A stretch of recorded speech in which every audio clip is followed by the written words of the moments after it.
اپنی زبانوں کو معطر کریں درود پاک کے ساتھ۔ اللہم صلی علی محمد وعلی محمد۔ ما شاء اللہ لا حول ولا قوة الا باللہ العلی العظیم۔ حسبنا اللہ نعم الوکیل نعم المولا ونعم النصیر۔ رب اشرح لی صدری ویسر لی امری واحلل عقدۃ من لسانی یفقہوا قولی۔ اعوذ باللہ من الشیطان الرجیم، بسم اللہ الرحمن الرحیم۔ الحمد والثناء للہ رب العالمین الذی لم یتخذ صاحبۃ ولا ولدا ولم یکن لہ شریک فی الملک ولم یکن لہ ولی من الذل وکبرہ تکبیرا۔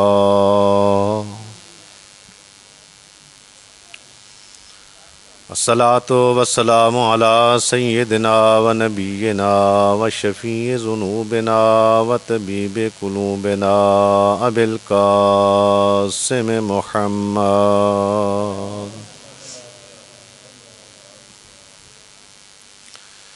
ثم الصلاۃ والسلام علی آل بیتہ الطیبین الطاہرین المعصومین الذین اذھب اللہ عنہم الرجس وطہرہم تطہیرا۔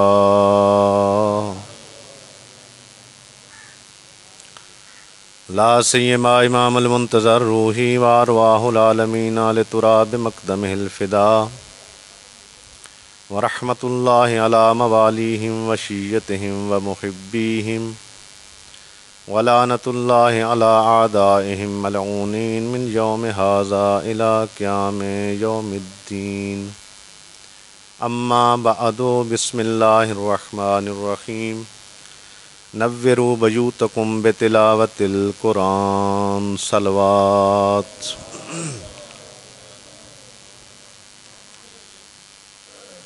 دعا ہے پروردگار سے کہ خداوند منان آپ کی حاضری قبول فرمائے، اور جتنا وقت آپ اس مقدس محفل میں بیٹھے ہیں خداوند منان اس کو اپنی عبادت میں شمار فرمائے۔ کچھ عبادتیں ایسی ہوتی ہیں کہ جس میں انسان تنہا ہوتا ہے، اور کچھ عبادتیں ایسی ہوتی ہیں کہ جو مشترک ہوتی ہیں۔ اب جس عبادت کو آپ انجام دینے کے لیے اپنے گھروں سے زحمت کر کے یہاں تک پہنچے ہیں، یہ ایک مشترک عبادت ہے، آپ نے بھی انجام دینی ہے، اور جو یہاں پہ آپ کے سامنے کچھ بولنے کے لیے حاضر ہوگا اس نے بھی عبادت انجام دینی ہے۔ اگر اشتراک ہوگا تو عبادت اچھے طریقے سے ہو جائے گی، اور اگر تنہائی ہوگی تو عبادت کا لطف نہیں آئے گا۔ لذا آپ جس طرح سو کے سنیں گے ہم بھی اسی طرح سو کے پڑھ کے چلے جائیں گے، لیکن آپ نے اپنی ایک تو بڑا مسئلہ ہوتا ہے کہ ہم جہاں پہ لوگوں کی تعداد کم دیکھتے ہیں وہاں پہ لوگ یہ محسوس کرتے ہیں کہ پتہ نہیں یہ خلوص نہیں تھا اس میں، کیوں کم لوگ آئے ہیں۔ ایسی بات نہیں ہے، فقط اس پہ تم فخر کیا کرو کہ تم تو آئے ہو، تمہیں تو خدا نے توفیق دی ہے کہ تم اپنے گھر سے اس عبادت میں شریک ہونے کے لیے یہاں پر تشریف لائے ہو۔ تمہارے لیے تو فخر کی بات ہے،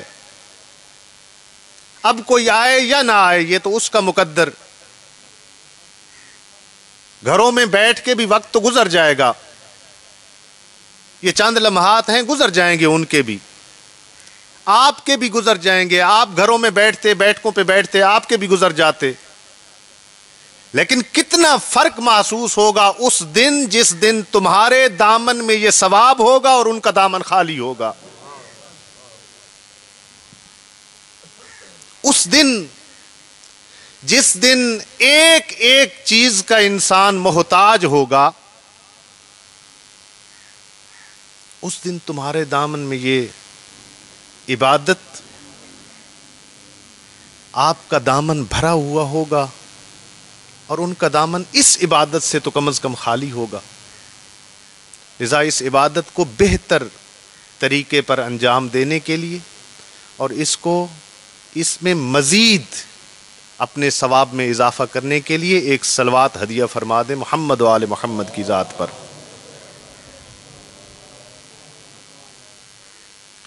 قبلہ صاحب کی موجودگی میں ویسے بھی میرے لیے لب کشائی کرنا جسارت ہے.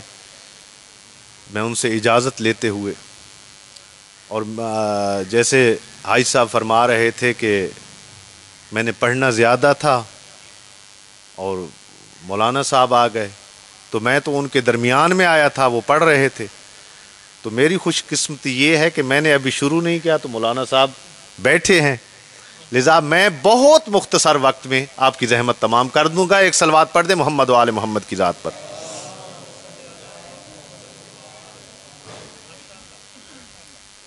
رسول گرامی اسلام کا یہ فرمان جو میں نے آپ کے سامنے تلاوت کیا اور آپ نے اپنے سماعتوں کو اس فرمان سے معطر کیا، نوروا بیوتکم بتلاوت القرآن لا تتخذوها قبورا کما فعلت اليہود والنصارى اتلوا بیوتہم وصلوا فی الکنائس.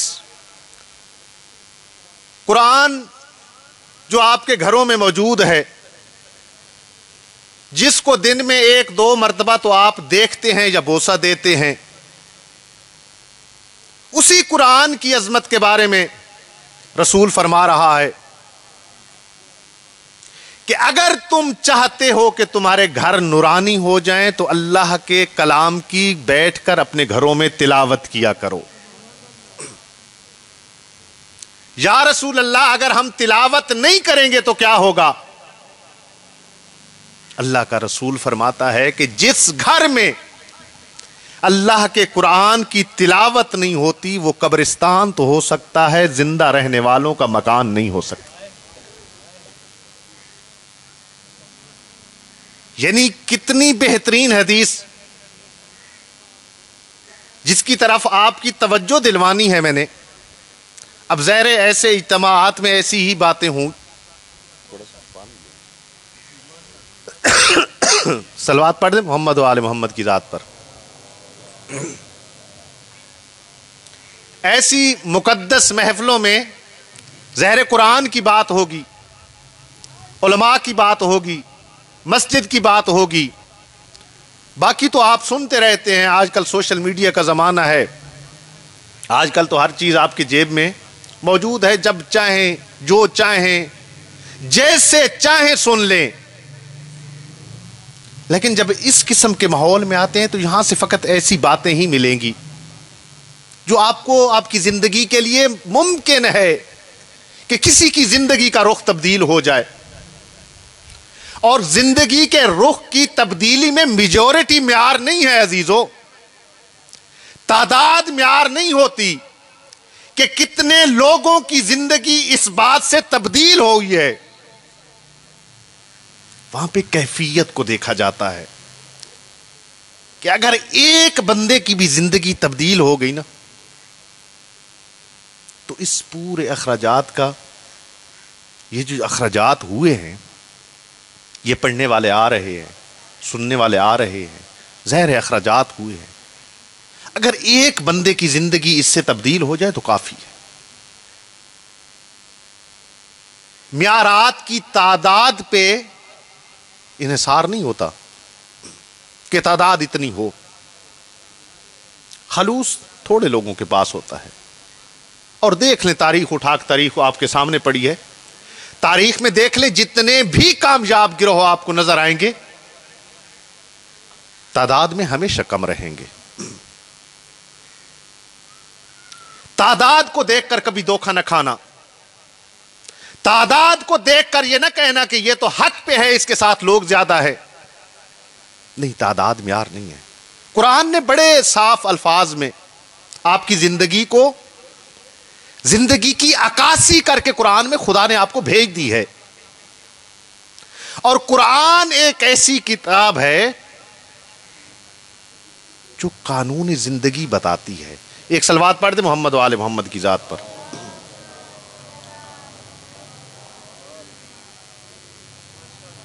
یار تھوڑی جی تو اونچی صلوات پڑھو, چلو میرے تک تو پہنچے. باہر والے تو صلوات تے نہیں آندے, کم از کم پڑھان والا تو سنے پہ بندے جاگتے بیٹھے, میں کہندے وچ پڑھدا بیٹھا. لا تتخذوها قبورا, گھروں کو قبرستان مت بناؤ. صحابی نے سوال کیا, جیسے ابھی پریشان ہوئے ہیں نا کچھ لوگ, صحابی نے سوال کیا یا رسول اللہ گھر تو زندہ رہنے والوں کے ہیں, اس میں تو ہم ان لوگوں کو دیکھتے ہیں جو چلتے پھرتے ہیں, جن کا دل دھڑکتا ہے, جن میں حرکت ہوتی ہے, جو سوتے جاگتے ہیں, وہ گھر میں رہتے ہیں, قبرستان کیسے بن گئے؟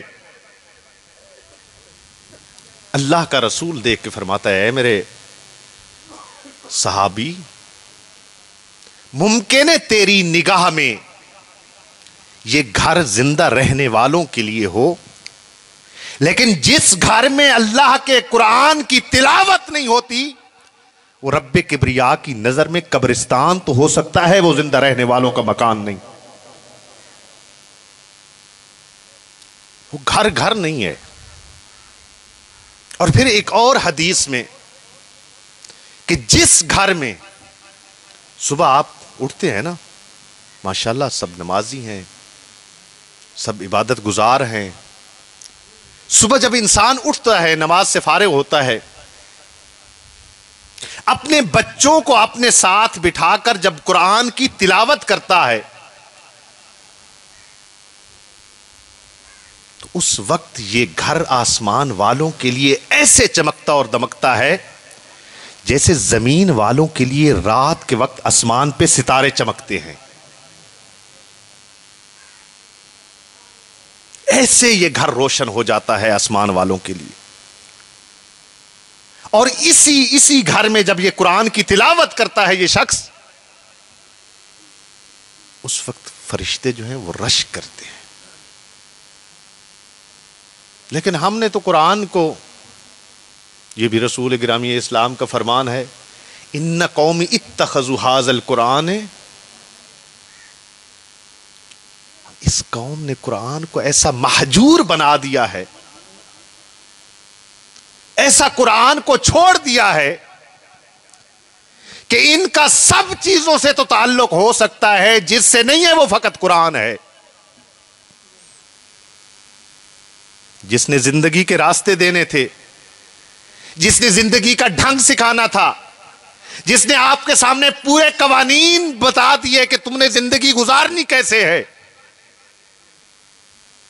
اس قانون کی کتاب کو فقط قسموں کے لیے ہم نے رکھ دیا.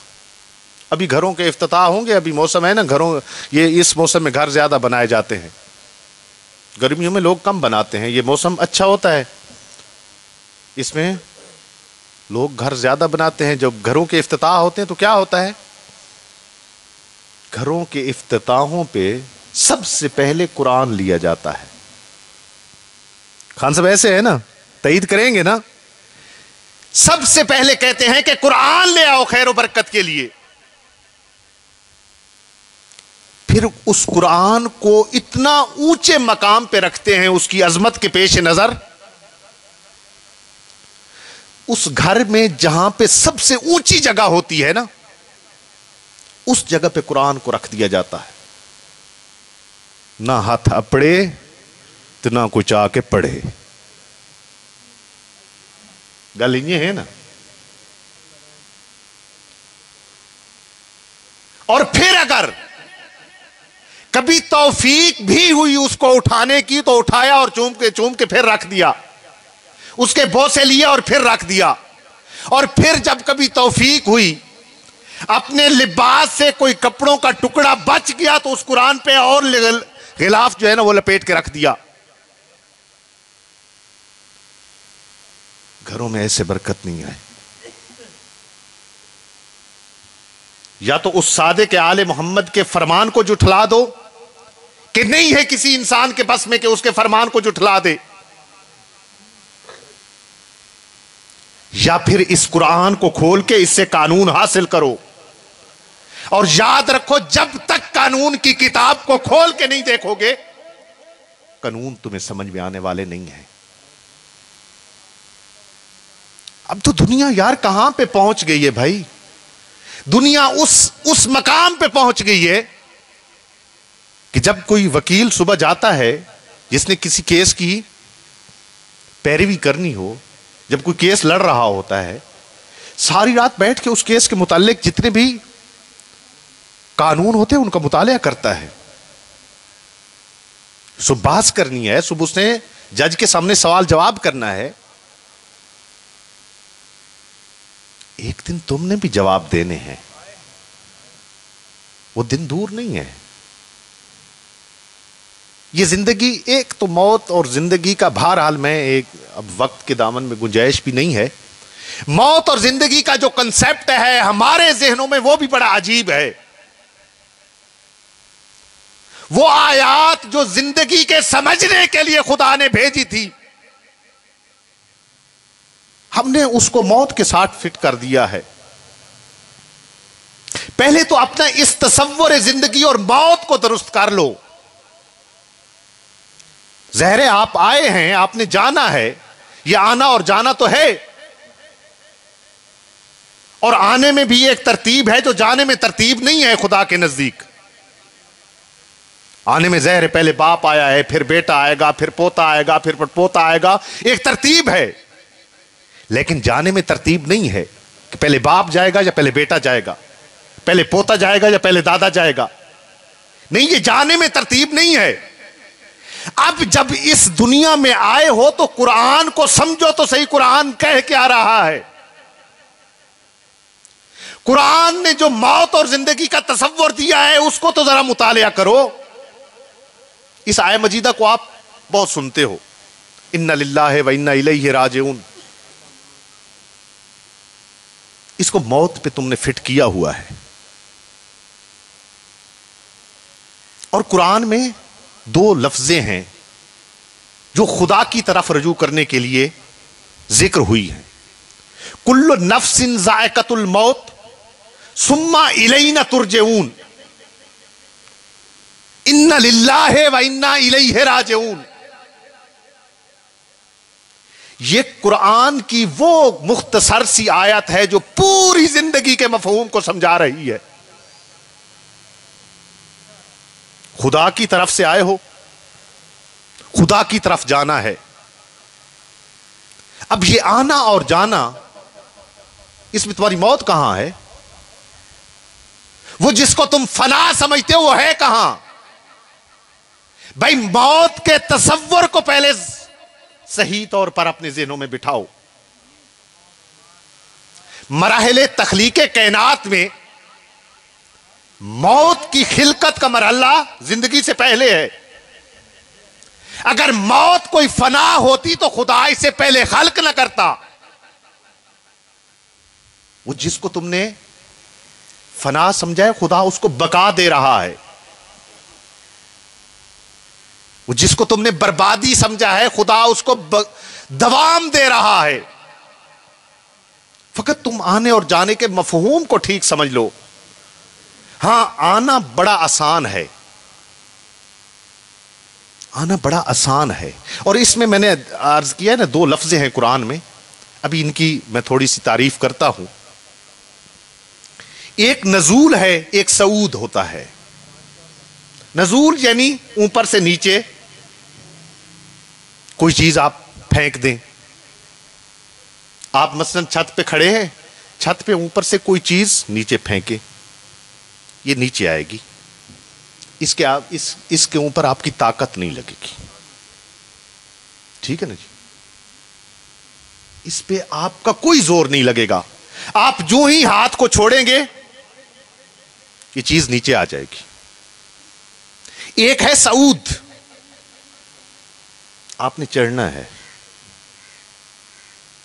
اب ذرا اپنے آپ کو چھوڑو اور اوپر چلے جاؤ.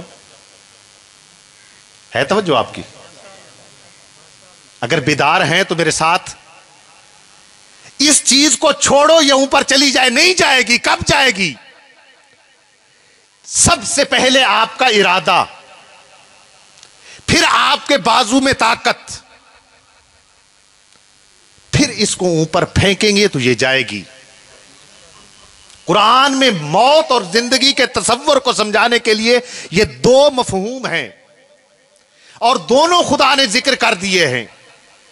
ایک ہے آپ کے لیے، ایک ہے ان کے لیے جو خدا کو نہیں مانتے. آپ کے لیے کون سا ہے؟ اِنَّ لِلَّهِ وَإِنَّا إِلَيْهِ رَاجِعُونَ.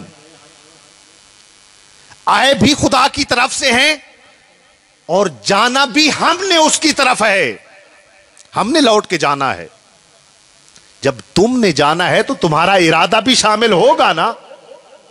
اور اگر آپ نے اس میں اپنے ارادے کو شامل نہ کیا تو پھر قرآن دوسری جگہ پر فرماتا ہے کل نفس ذائقۃ الموت ثم الینا ترجعون. ہر نفس نے موت کا ذائقہ چکھنا ہے، اور پھر اگر یہ لوٹنے کا ارادہ ان کا نہ ہوا تو ہم ان کو لوٹائیں گے. ان میں تمہارا ارادہ نہیں ہوگا. جب تم لوٹائے جاؤ گے تو پھر وہ جیویں گھن ونجے. لیکن جب تمہارا ارادہ شامل ہو جائے گا نا، پھر تم اگر بستر پہ بھی مر جاؤ گے تو شہادت کی موت مرو گے. پھر تمہیں ہر حال میں خدا ایسا مقام اور ایسا منصب عطا کرے گا کہ لوگ اس پہ رشک کریں گے. اچھا، یہ قرآن جو قانون کی کتاب ہے، یہ بھی سوال کرتے ہیں لوگ. بھائی وکیل جس نے تیاری کرنی ہو قانون کی، ظاہر ہے اس کو سمجھ تو آتی ہے کہ کیا لکھا ہوا ہے.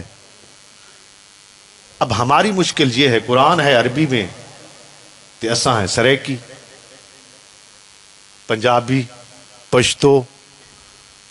کیسے پڑھیں اور کیسے سمجھیں؟ ایک بچہ جب اس کا باپ صبح قرآن کی تلاوت کرتا تھا، وہ پوچھتا تھا بابا یہ کیا ہے؟ کہا بیٹا یہ قانون کی کتاب ہے، یہ آئین زندگی ہے، اس کو پڑھ کے میں زندگی سمجھتا ہوں. کہا بابا کون سی کتاب ہے، کس زبان میں ہے؟ کہا بیٹا یہ عربی میں ہے. بابا آپ کو عربی آتی ہے؟ نہیں. یہاں پہ تو پاکستان میں اتفاق ایسا ہے کہ جو عربی کے ٹیچر ہوتے ہیں ان کو بھی عربی نہیں آتی. اب کوئی ٹیچر بیٹھا ہو تو ناراض نہ ہونا. کہا نہیں بیٹا. بابا پھر یہ قانون کی کتاب کیسی، اور اس سے کیسے تم سمجھتے ہو؟ یہ سوال تو بنیادی بنتا ہے نا، یہ کیسے بنتے ہو؟ اب بابا پریشان ہوا. اور بچوں کی ایک فطرت ہوتی ہے، بچے کو جب تک جواب نہیں دو گے وہ خاموش نہیں ہوگا، تکرار کرے گا. تکرار تو بچے میں اتنا ہوتا ہے کہ بچے کی بہت ساری چیزیں جو ہیں وہ معصومین نے مثالیں دی ہیں کہ بچے کی یہ کام جو ہے بڑے پسندیدہ ہیں. جب چیز نہ مل رہی ہو ماں باپ سے تو رو کے مانگنا، یہ بچے کی صفت خدا کو اتنی پسند ہے کہ اگر یہی بچے والا کام اس کا باپ کرے، خدا سے رو کر مانگے. لیکن ہم تو خیر اتنا ٹائم ہی نہیں ہے خدا تو روت منگن دا. درست. بچہ سوال کرتا رہا. اب اس کا ذہن بیچارے کا مشوش ہوا، پریشان ہو گیا، کیا جواب دوں؟ کہا بیٹا ایک دن جواب دوں گا، سوچ رہا ہوں. ایک دن ذہن میں ترکیب آئی، بچے کو لے گیا دریا کے کنارے. دریا کے کنارے بچے کو بٹھا دیا خود بیٹھ گیا قرآن کی تلاوت کے لیے، اور بچے کے ہاتھ میں ایک گندی میلی ٹوکری دی، کہا بیٹا جاؤ دریا سے پانی بھر کے لے آؤ۔ بچہ گیا دریا میں پانی بھرنے کے لیے، ٹوکری کو پانی میں ڈالا، جب باہر نکالا تو ظاہر ٹوکری میں سوراخ تھے، پانی بہہ گیا۔ واپس آئے، بابا پانی میں نہیں بھر سکتا۔ کہا بیٹا جاؤ دوبارہ کوشش کرو۔ 2 بار سے بار اس نے کوشش کی، اب بچہ تھا تنگ آ گیا۔ کہا یہ بابا پہلے تو ویسے فارغ تھا، اب لگتا ہے بالکل ہی، یہ کیسا کام ہے جو میرے ذمے اس نے لگایا ہے، جو اصلاً ممکن ہی نہیں ہے اس ٹوکری میں پانی بھرنا۔ بچہ جب تنگ آ گیا نا، اس وقت بچے کو، آپ سب بچوں والے بیٹھے ہوں گے، جو نہیں ہیں انشاءاللہ وہ بھی ہو جائیں گے، بچوں کو ہر وقت نہ سمجھایا کرو۔ بچوں کو سمجھانے کے اوقات ہیں جو اسلام نے بتائے ہیں کہ کن اوقات میں بچوں پہ بات اثر کرتی ہے۔ ہر جگہ پہ اگر بچے کو سمجھانے کی کوشش کرو گے تو وہ بچہ تمہارا دشمن بن جائے گا، وہ سمجھے گا نہیں۔ اب اس نے دیکھا کہ اب بچے کو میں اس مرحلے پہ لے کر آیا ہوں کہ اس کو بات سمجھ میں آ جائے گی۔ کہا بیٹا بیٹھو، آپ نے 2-3 دن پہلے ایک سوال کیا تھا، اسی سوال کا جواب دینے کے لیے تو آپ کو یہاں پہ لایا ہوں۔ کہا بابا یہ کیسا جواب ہے، کیسا کام میرے ذمے لگایا ہے جو ممکن ہی نہیں ہے کہ اس ٹوکری میں پانی بھرنے میں کامیاب ہو جاؤں۔ کہا بیٹا ٹھیک ہے، آپ پانی بھرنے میں کامیاب نہیں ہوئے۔ اس ٹوکری کی 2 کیفیتیں تھیں، ایک وہ کیفیت جو گھر سے لائے تھے، اور ایک کیفیت جو ابھی آپ کے سامنے ہے، ان کا مطالعہ کرو۔ کہا بابا میں نے دیکھ لیا۔ کہا کون سی 2 کیفیتیں؟ بابا جب گھر سے لائے تھے تو بڑی گندی تھی، میلی کچیلی تھی۔ کہا اب صاف ہو گئی ہے۔ کہا پانی بھرنے میں کامیاب ہو گئے ہو؟ کہا نہیں۔ کہا بیٹا پانی بھرنے میں تو کامیاب نہیں ہوئے، لیکن اس پانی کا ایک وضعی اور طبعی اثر یہ تھا کہ اس نے میلی ٹوکری کو پاک اور صاف کر دیا۔ بابا بیٹا یہ اب بات اس کو سمجھو کہ قرآن اگرچہ مجھے سمجھ میں نہیں آتا، لیکن قرآن کا نور ایسا ہے جو میرے دل کو پاک اور صاف کر دیتا ہے۔ جب میں اس کی تلاوت کرتا ہوں نا، اگرچہ مجھے سمجھ میں نہ آئے، لیکن اس قرآن کا نور میرے دل کو پاک اور صاف کر دیتا ہے۔ اللہ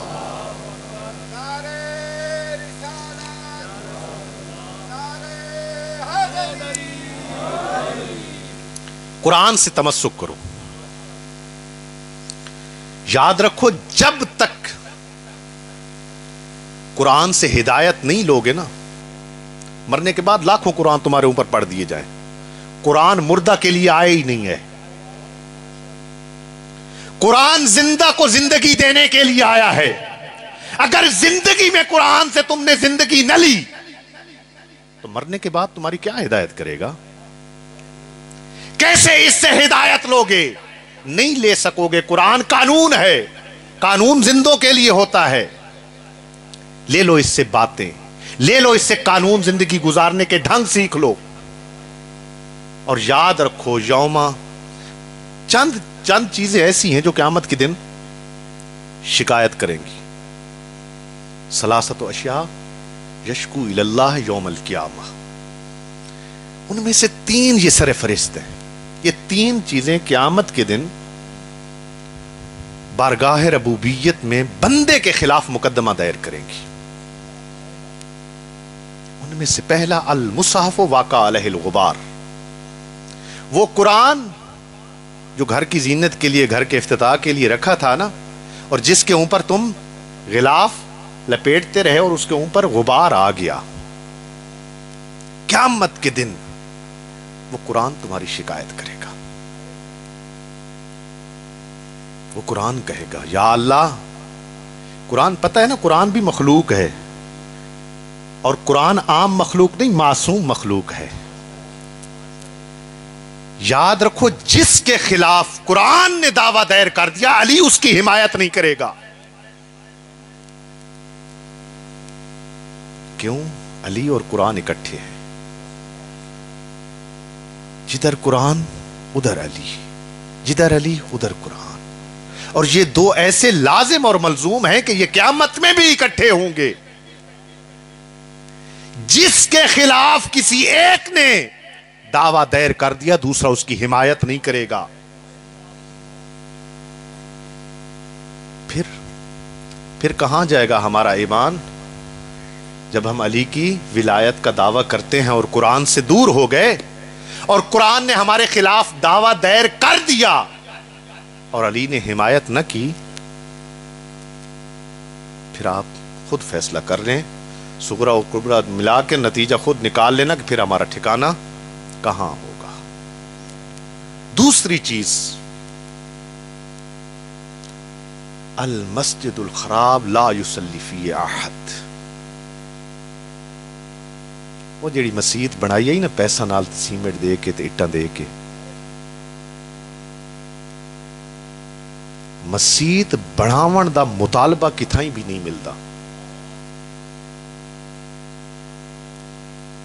سباب ہے، لیکن آپ نہیں بنائیں گے نا تو قیامت کے دن خدا آپ سے نہیں پوچھے گا کہ مسجد کیوں نہیں بنائی تھی. مسجد بنانے کے کہیں پہ اگر آپ نہیں بنا سکتے تو خدا آپ سے نہیں سوال کرے گا کہ کیوں نہیں بنائی تھی.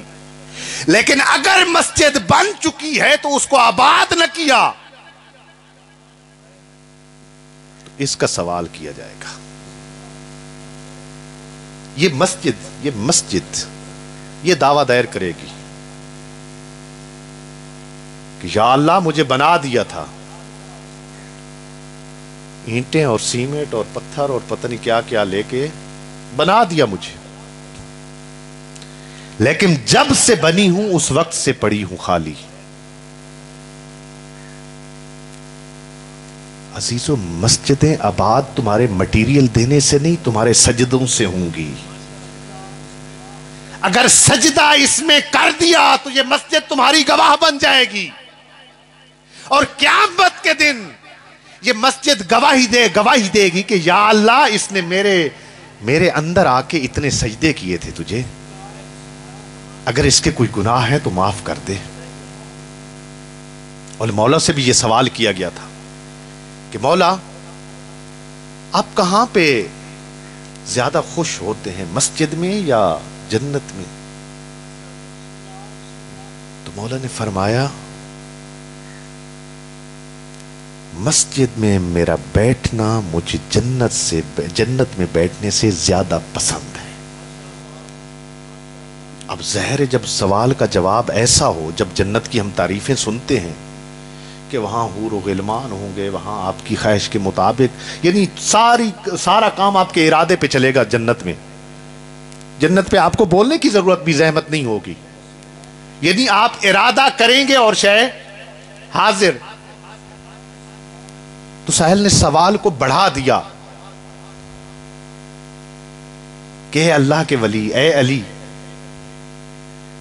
مسجد میں بیٹھنا زیادہ افضل ہے آپ کے نزدیک یا جنت میں؟ کہا میرے لیے مسجد زیادہ فضیلت رکھتی ہے. کہا کیوں یا علی؟ کہا اس لیے کہ جنت میں اگر میں بیٹھوں گا تو میرا نفس خوش ہوگا، اگر مسجد میں بیٹھوں گا تو میں بھی خوش ہوں گا، میرا رب بھی خوش ہوگا. مسجد وہ مقام ہے. آپ بہت سنتے ہیں، آپ کے ذہنوں میں یہ ساری چیزیں، فقط تذکر ہوتا ہے. یہ امر بالمعروف ہمارا ایک ایسا فراموش شدہ رکن ہے. نماز سے لے کر سارے کے سارے جتنے بھی فروعات دین ہیں، سب پہ کہیں نہ کہیں کوئی نہ کوئی عمل کرتا ہے. ایک فراموش شدہ رکن ہے اسلام کا امر بالمعروف اور نہی عن المنکر. بھائی میں کہ کراں ونجے جائے جہنم وچ، یہ ہمارے الفاظ ہوتے ہیں نا، میرا کیا ہے، ونجے جہنم میں جاوے، جناب جو کرے ادھی مرضی. یہ اسلام کا فراموش شدہ رکن امر بالمعروف یہ میرے اوپر واجب نہیں ہے. یہ فقط اس کے اوپر واجب نہیں ہے جس کے سر پہ آپ امامہ دیکھتے ہیں، بلکہ جس طرح نماز آپ کے اوپر واجب ہے یہ بھی اسی طرح واجب ہے. جس طرح باقی فروعات دین آپ پر واجب ہے نا، یہ امر بالمعروف بھی اسی طرح واجب ہے. اگر کسی کو غلط کرتے ہوئے دیکھا اور منع نہ کیا، پوچھا جائے گا تم تو جانتے تھے نا کہ یہ کام غلط تھا، تم تو سمجھتے تھے نا کہ یہ کام ٹھیک تھا، اس ٹھیک کے نہ کرنے کا حکم کیوں نہیں دیا اور غلط سے روکنے کا حکم کیوں نہیں دیا؟ یہ پوچھا جائے گا. یہ کندھے اپنے یہ بات کہہ کر خالی نہ کیا کرو کہ میرا کیا ہے بھائی، جائے جہنم میں نہیں. قرآن فرما رہا ہے کہ اپنے آپ کو بھی بچاؤ، اپنے اہل و عیال کو بھی بچاؤ. تمہارا بچنا کمال نہیں ہے، دوسروں کو بچانا تمہارا کمال ہے. تیسری چیز جو قیامت کے دن شکایت کرے گی، میں اپنی بات کو تمام کروں اور اپنے بھائی کو وقت دوں. العالم بین الجہال، عالموں کے درمیان زندگی گزارنے والا عالم جو آپ کے درمیان رہتے ہیں نا، یہ بھی قیامت کے دن، ابھی تو اس کی شکایت چونکہ کوئی سنتا نہیں ہے، ابھی تو مسجد کے متولی کو شکایت کرے تو وہ تو کہتا ہے چل بھائی مول صاحب جائیں آپ یہاں سے. اب کس کو شکایت کرے؟ جس سے درد دل بیان کرتے ہیں وہی کسی کو نہیں بتا سکتے. یہ بیچارہ کڑتا رہتا ہے، یہ بھی قیامت کے دن شکایت کرے گا، یا اللہ تیرا دین حاصل کیا تھا، بڑی مشکلوں سے حاصل کیا تھا، سفر کی صعوبتیں برداشت کی تھیں، بھوک پیاس برداشت کیے تھے، تیرا دین حاصل کیا تھا، لیکن تیرے دین کے مسائل پوچھنے کے لیے میرے پاس کوئی نہیں آتا تھا. حلال و حرام، اچھا وڈے سیانے ہو تساں ہیں، جتی تروٹ پوے نا لگے ونجو درزی کو لو. کیوں بھائی؟ اگر آپ نے کپڑے سلوانے ہوں تو چلے جاؤ موچی کے پاس، اگر بال کٹوانے ہوں تو چلے جاؤ ڈاکٹر کے پاس. نہیں جاؤ گے. کیوں نہیں جاؤ گے؟ کہ جو جس فن کا ماہر ہوتا ہے اسی کی طرف رجوع کیا جاتا ہے. لیکن جب دین کی بات آتی ہے تو ہر ایرے غیرے سے پوچھتے ہو. پھر دین کی بات کی جب بات آئے نا تو پھر دیندار کے پاس رجوع کرنا پڑے گا، اور اسی رجوع کو تو تقلید کہتے ہیں. کچھ لوگ ہیں نا وہ یہ تقلید پتہ نہیں کہاں سے آ گئی. بھئی یہ تقلید اگر خدا کا حکم نہ بھی ہوتا تو یہ فطری کام ہے. یہ انسان کی اس فطرت سلیم میں خدا نے رکھ دی ہے تقلید. رجوع کرنا اسی کے پاس جو جس فن کا ماہر ہے. تم میں سارے کاموں میں تو سمجھ آ جاتی ہے. جوتے پالش کروانے ہیں تو تم موچی کے پاس جاتے ہو، کپڑے سلوانے ہو تو تم نے درزی کے پاس جانا ہے، مریض ہو تو ڈاکٹر کے پاس جانا ہے، مکان بنوانا ہے تو انجینئر کے پاس جانا ہے. یہ ساری باتیں تو تمہیں سمجھ میں آتی ہیں. لیکن جب دین کا مسئلہ آ جائے تو اس وقت ادھلے مولی دے کول ویندے پیڑ پوندیے ہیں بھئی میں حل کر گن سا، کر گن حل. اگر خدا نے تجھے طاقت دی ہے تو بہت بہتر، بہت اعلیٰ، پھر تجھے جانے کی ضرورت ہی نہیں ہے. لیکن اگر تیرے اندر قوت استنباط نہیں ہے جو تُونے حاصل نہیں کی تو پھر تجھے اس کے پاس جانا پڑے گا جس کے اندر یہ طاقت ہے. پھر دین کی بات اس کے پاس جا کے پوچھنی پڑے گی. میں نے ختم کر دیا آپ کی زحمت، اپنی بات کو تمام کروں. قرآن زندگی کا اسلوب سکھاتا ہے،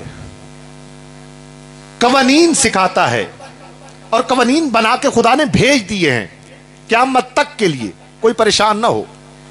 قرآن کی ہر آنے والے زمانے کے لیے قرآن نازل ہوا ہے. یعنی ایسا نہیں ہے کہ جو ابھی 10 سال کے بعد زمانہ آئے گا اس کے لیے ایک اور قرآن خدا نازل کرے گا. نہیں، یہ سارے زمانوں کے لیے کافی ہے کتاب. یہ البتہ اس کو سمجھنے کے لیے آپ کے اندر صلاحیت ہونی چاہیے. جب قرآن ایک مکمل ضابطۂ حیات ہے، ایک اسلام کا پورا نظام قرآن نے متعارف کروا دیا ہے، تو پھر یہ نت نئے بل کیوں پاس ہو رہے ہیں؟ یہ قرآن کے خلاف یہ بل کیوں پاس ہو رہے ہیں؟ اور پاس بھی وہ کر رہے ہیں جن کا قرآن کے ساتھ کوئی تعلق نہیں ہے. یہ ناموس اور توہین کا جو بل پاس ہوا ہے، ان کو ابھی تک یہ بھی سمجھ میں نہیں آئی کہ اس پہ قرآن بھی کچھ کہہ رہا ہے یا نہیں. ہم تو پہلے سے کہہ رہے ہیں. ہم تو آپ کے بل کو ابھی آیا ہی نہیں تھا کہ ہم کہتے ہیں، ہمارے فقہا کہتے ہیں، ہمارے علماء کہتے ہیں کہ مسلمانوں کی بات نہیں، کسی کے مقدسات کی توہین حرام. ہم تو اس کے دائرے کو پوری کائنات تک لے کے جا رہے ہیں کہ ہر انسان کا کوئی چیز بھی مقدس ہے.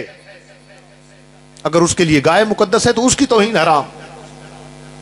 اگر اس کے لیے سورج مقدس ہے تو اس کی توہین حرام. ہم تو ہر کسی کے مقدسات کی توہین کو حرام سمجھتے ہیں. لیکن یاد رکھو یہ بات، ہم اس ملک کے شہری ہیں، کرایہ دار نہیں ہیں. ہم کرایہ دار کی حیثیت سے اس ملک میں نہیں رہ رہے. ہم اس ملک کے وہ شہری جنہوں نے اس ملک کے وجود میں جن کا خون شامل ہے. اور تم کل تک تو تم قید اعظم کو نعوذ باللہ کافر اعظم تک کہنے والے، اور آج تم اس ملک کے وارث بن بیٹھے ہو. سب سے پہلے تو توہین کا کیس تمہارے خلاف ہونا چاہیے کہ تم نے قرآن سے ہٹ کر ایک قانون پاس کیا ہے. تم نے حدیث سے ہٹ کر ایک قانون پاس کیا ہے. قرآن نے صحابی کی بھی بات کی ہے. قرآن کے قصے آپ پڑھتے ہیں نا، قرآن کے قصے ہماری لذتوں کے لیے نہیں ہیں. قرآن کے قصے ہماری عبرتوں کے لیے ہیں. سب سے پہلا نبی اور اس کے صحابی قرآن نے اس کا ذکر کیا ہے. آپ نے پڑھا ہے حضرت آدم کا قصہ، آپ نے پڑھا ہے. اب ممکن ہے کبھی توجہ نہ ہو. حضرت آدم کا قصہ پڑھا، حابیل و قابیل کا قصہ پڑھا. اب حضرت آدم کے ساتھ حابیل اور قابیل کے 3 رشتے ہیں جو قرآن نے ذکر کیے ہیں. یہ باپ ہے، 2 بیٹے ہیں. ایسے ہے نا، یہ باپ ہے، وہ بیٹے ہیں. یہ استاد ہے، وہ شاگرد ہیں. یہ نبی ہے اور یہ 2 صحابی ہیں. اگر صحابی کی تعریف جو تمہارے نزدیک ہے اگر یہی ہے تو پھر یہ 2 صحابی، اب چیلنج کر رہا ہوں، پوری تاریخ اٹھا کے دیکھ لو، ہے کسی میں جرت جو کہے حابیل اور قابیل دونوں برابر ہیں تو دونوں صحابی. ہے کسی میں جرت جو یہ کہہ دے کہ حابیل اور قابیل برابر ہیں؟ بھائی کوئی بھی نہیں کہہ سکتا. کیوں؟ ایک قاتل ہے، دوسرا مقتول ہے. ایک ظالم ہے، دوسرا مظلوم ہے. بھائی جب ایک نبی کے 2 بیٹے اور دونوں بیٹے صحابی ہونے کے باوجود برابر نہیں ہو سکتے تو رسول کی محفل میں بیٹھنے والے سب کیسے ہو سکتے ہیں برابر؟ ہم یہی کہتے ہیں. ہم صحابی کا بڑا احترام کرتے ہیں. جو عزت اور مقام صحابی کو حاصل ہے وہ کسی کو حاصل نہیں ہے. صحابی کا بڑا مقام ہے. ہم صحابیوں کو بھی مانتے ہیں، اہل بیت کو بھی مانتے ہیں، لیکن ایک فرق کے ساتھ. عمل کے بعد جن کی قدر اور عظمت بنے اسے ہم صحابی کہتے ہیں. اور جو عمل سے پہلے خدا کے نزدیک عزیز ہو اسے ہم علی کہتے ہیں اور اولاد علی کہتے ہیں۔ انسان کی زندگی کے دو ہی پہلو ہیں، عمل کرے گا تو عزت بنے گی، نماز پڑھے گا تو نمازی کہلائے گا نا۔ ڈھیک سارے لوگ تو پیسے خرچ کر کے ویندن میں چلو حاجی تو بن دے ہیں، پیسے خرچ کرے گا، حج پہ جائے گا، اعمال انجام دے گا تو حاجی کہلائے گا، یعنی عمل پہلے ہے عزت بعد میں ہے۔ ہم اسی فرق کے ساتھ دونوں کو مانتے ہیں کہ جن کا عمل پہلے اور عزت بعد میں ملے اسے ہم صحابی کہتے ہیں، اور جو آنے سے پہلے خدا کے نزدیک عزیز ہو اسے ہم نفس رسول کہتے ہیں۔ اگر تم نے قانون پاس کرنے ہیں، پہلے تو تمہارے قانون کی کوئی ویلیو ہے ہی نہیں۔ اگر تم نے قانون پاس کرنے ہیں تو پھر کرو یہ قانون بھی پاس کہ جو صحابی کی توہین کرے گا اس کی سزا تو تم نے مقرر کر دی ہے، اور جس نے نفس رسول کی توہین کی، جس نے اس کی توہین کی جس کی رسول تعظیم کرتے تھے۔ بس دو جملے مصیبت کے، جس نے اس کی توہین کی، روایت جب بھی کبھی بابا کے دربار میں آتی تھی زہرا،